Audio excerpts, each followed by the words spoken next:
அனைத்து நண்பர்களுக்கும் வணக்கம். இன்றைக்கி இந்த வீடியோவில் எதை பற்றி பார்க்க போகிறோன்னா, டுடே சீரியல் ரிவ்யூ பார் கௌரி. கௌரி சீரியலாக அடுத்தடுத்து என்னென்ன சுவாரஸ்யமான நிகழ்வுலாம் நடக்க போகுது தான் இன்றைக்கி இந்த வீடியோவில் பார்க்க போகிறோம். அதுக்கு முன்னாடி நம்மளோட சேனலுக்கு முதல் முறை வரையினா நம்மளோட சேனலை சப்ஸ்கிரைப் பண்ணிக்கோங்க, கூட பெல் ஐக்கானை கிளிக் பண்ணிக்கோங்க. இந்த வீடியோ பிடிச்சிருந்தால் லைக் பண்ணுங்கள், இந்த வீடியோ பிடிக்கலாம் டிஸ்லைக் பண்ணுங்கள்.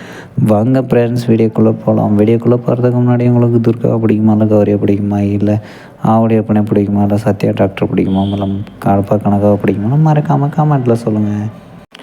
நம்மளுடைய ஆவுடையப்பன் செட் பண்ண கோடாரி கும்பல் என்ன ஆனாங்கன்னு என்ன தெரியலைங்க. அதை குழப்பமாகவே ஜமீன் குடும்பத்து ஆளுங்க இருக்கிறாங்க.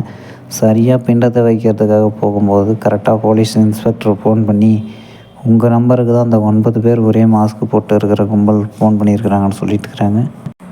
அதனால் இப்போ இனிமேல் என்ன நடக்க போகுதுன்னா, நம்மளோட டிஎஸ்பி நந்தினி மேடம் ஆவுடையப்பனை தான் அரெஸ்ட் பண்ணிட்டு போகிறாங்க. இந்த கும்பலுக்கும் உங்களுக்கும் சம்மந்தம் இருக்குதுன்னு சொல்லிட்டு என்ன நடக்க போகுதுன்னா, அடுத்தடுத்து நம்மளோட ஜமீன் ஆவுடையப்பன் பிண்டம் வைக்கும்போது மனுஷனோட கறியெல்லாம் கையில் எடுத்து பார்க்கும்போது நம்மளோட டிஎஸ்பி நந்தினி மேடம், உங்களோட ஃபிங்கர் பிரிண்ட் தான் இதில் இருக்குது, இது நீங்கள் தான் குற்றவாளி, இவங்களுக்கும் உங்களுக்கும் என்ன சம்மந்தம்னு சொல்லிட்டு விசாரணைக்கு போகும்போது கௌரியை கொல்றதுக்கும் துர்காவை கொல்றதுக்கும் இவன் தான் ஆள் செட் பண்ணான் அப்படிங்கிறதையும் வெளியே கொண்டு வர போகிறாங்க. இனிமேல் கடப்பா கனகாவோட ஆட்டத்தை டிஎஸ்பி நந்தினி மூலமாக ஆட போகிறாங்க.